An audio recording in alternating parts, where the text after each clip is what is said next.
Oke, jadi sebelum kita mulai bahas laptopnya, ini gua kasih tahu dulu. Kalau laptop yang gue bahas kali ini itu masuk ke ranah atau ke kelas laptop premium.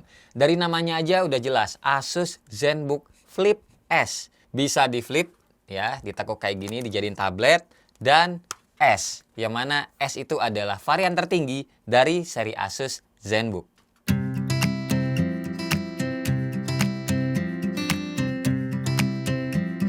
Halo semuanya, ketemu lagi. Ya guys, laptop ini tuh dirancang khusus buat para profesional yang tingkat mobilitasnya itu tinggi, bukan gamers ya. Dan layar sentuhnya ini juga dibekalin sama stylus yang ada di paket penjualan, semakin mendukung buat para animator, komikus, ataupun desainer lainnya. Bodi laptop ini tuh terbuat dari aluminium alloy, terlihat mewah banget. Ada aksen warna goldnya juga, penambah estetika looksnya. Di bagian atas atau tutup laptopnya juga kayak biasa ada pola-pola Zen ya, ciri khasnya si Asus yang melingkar-lingkar kayak gini. Nah, balik lagi kayak yang tadi gue bilang di awal tentang mobilitas tinggi. Jadi laptop ini tuh emang cocok banget buat dibawa-bawa. Misalkan meeting ketemu klien atau lagi suntuk di kantor, pengen ngerjain kerjaannya di cafe seberang kantor gitu ya. Ataupun hal lainnya lah.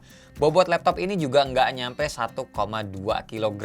Jadi enak banget buat kita pindah-pindahin ini laptop. Charger bawaannya juga sekecil gini ukurannya, jadi nggak ribet kalau misalkan kita mau taruh di dalam tas. Atau kalau mau nih bisa juga pakai chargeran GAN 65 watt. Karena watt bawaannya si charger juga sama nih dayanya. Bahkan kalau lagi males gitu ya bawa chargeran, bisa juga bawa power bank yang macam Ecmic ini. Karena tuh bisa ngecas laptop juga, soalnya power banknya ini juga punya output daya yang sama, yaitu 65 watt power delivery.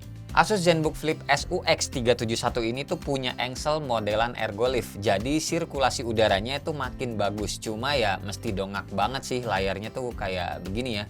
Bisa diubah juga jadi modelan tenda kayak gini, enak buat nonton ataupun mode tablet. Ya intinya ya gue yakin teman-teman juga pasti paham lah gimana pengaplikasiannya sehari-hari kalau laptop yang model flip kayak begini. Oke, soal desain dan mobilitasnya kelar, kita lanjut ngomongin soal jeroannya dulu nih. Karena ini laptop premium, range harga di atas 20 jutaan, kudu wajib banget lah ya ngasih spek yang sepadan. Asus ZenBook Flip SUX 371 ini tuh udah pakai standar baru yang dinamakan oleh Intel adalah Intel Evo yang punya istilah Exceptional Experience Anywhere. Jadi simpelnya tuh kayak gini. Laptop ini tuh punya instant awake yang cepet banget, misal dari posisi sleep gitu ya, buat nyalainnya itu kurang dari sedetik. Bodinya slim, baterainya juga awet dan juga sudah Wi-Fi 6. Buat chipsetnya sendiri tuh ini kita dikasih Intel i7 generasi ke-11 Tiger Lake dengan GPU integratednya Intel Iris Xe Graphic. RAM-nya 16 GB LPDDR4X, terus internal storage-nya atau SSD-nya ini tuh 1 TB M2 NVMe. Baterainya 67 Wh dan buat OS-nya kita tuh udah dikasih include ya Windows 10 Home. Oke, kelar ngomongin prosesor, pasti pengen tahu benchmarknya lah ya. Ini tuh gue udah nyobain pakai beberapa aplikasi kayak PCMark, dapat skornya 4480, terus 3D Mark Time Spy dapatnya 1282, dan 3D Mark Night Ride itu dapatnya 8567. Buat kecepatan baca sama tulisnya, monggo dilihat sendiri.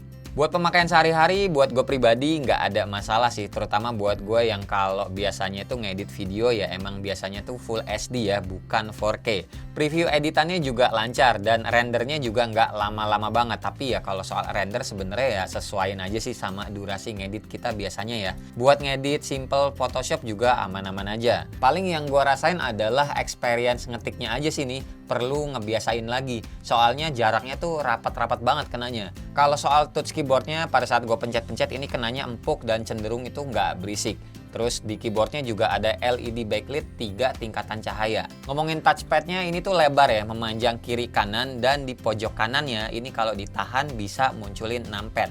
Dan di tombol kiri atasnya ini buat nentuin cahayanya mau terang atau redup si numpadnya ini. Buat layar laptopnya ini tuh kita dikasih spek yang bisa gue bilang agak overkill. Kenapa? Karena tuh kita dikasihnya 4K, panelnya OLED touchscreen 13 inci. Yes guys, 4K di layar 13 inci. Ini yang gue bilang ya agak-agak overkill sih ya. Walau dalam pemakaian kita tuh nonton misalkan gitu ya Netflix ataupun YouTube yang videonya tuh nyampe 4K gitu, ya sebenarnya asik-asik aja sih, tajem banget, crispy banget, manjain mata banget, pokoknya lah banget gitu loh. Warna hitamnya juga kita tuh ngelihatnya pekat banget, cuma impactnya adalah ke daya tahan baterai. Pihak Asus tuh ngeklaim daya tahan baterainya bisa sampai 10 jam, tapi buat pemakaian gua sehari-hari ini gue cuma mentok di 7 jam, ya 6-7 jam aja lah kira-kira pemakaian standar, kayak gua bikin skrip sambilan nonton Spotify, sambilan nonton YouTube, kayak gitu-gitulah pokoknya. Oh ya, buat speakernya juga ini tuh kayak biasa ya, hasil kerja sama Asus dengan Harman Kardon.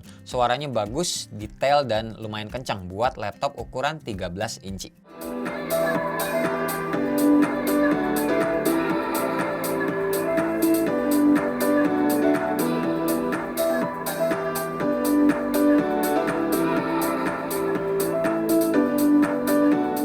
Buat port I/O di laptop ini bisa dibilang minim. Di sebelah kiri itu cuma ada port HDMI 2.0 dan 2 port USB Type-C yang mendukung Thunderbolt 4 sekaligus jadi port ngecasnya.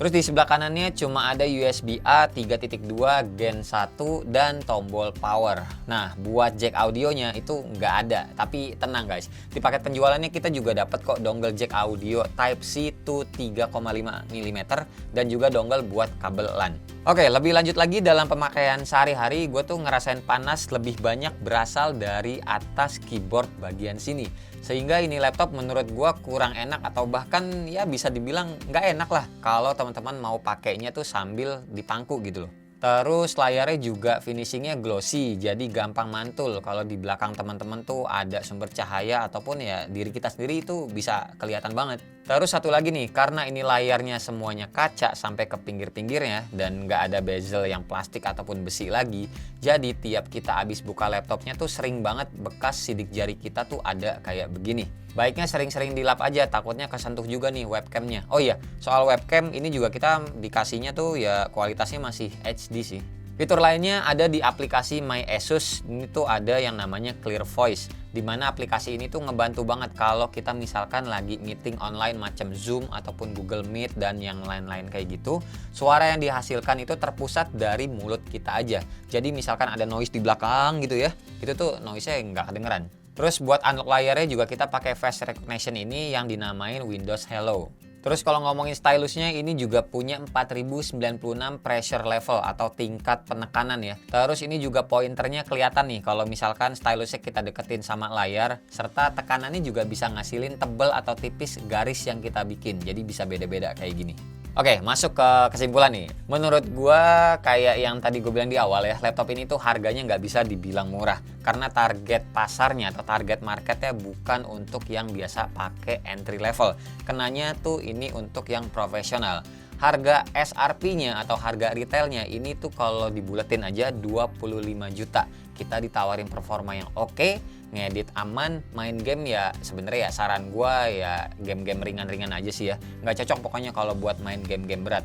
Terus bodinya juga yang slim, berguna untuk mobilitas yang nyaman saat kita bawa-bawa. Ini tuh ya dan bisa di flip-flip juga gitu loh. Itu sih yang menurut gua bikin laptop ini tuh pantas dihargain segitu. Layarnya yang overkill ini juga ada poin plus sama poin minusnya juga. Balik lagi ke selera mata tiap individu masing-masing ya. Soalnya di pengaturan laptopnya juga kayak biasa, resolusinya tuh bisa diturunin biar baterainya lebih awet lagi. Oke, beli atau nggak beli itu terserah teman-teman. Yang jelas gue udah ngasih tahu nih plus sama minusnya laptop ini. Dan sedikit info tambahan nih buat teman-teman. Asus itu lagi ngadain program end user review yang bakalan ngasih reward atau hadiah buat teman-teman yang ngasih review di setiap pembelian laptopnya si Asus di official store-nya di berbagai e-commerce.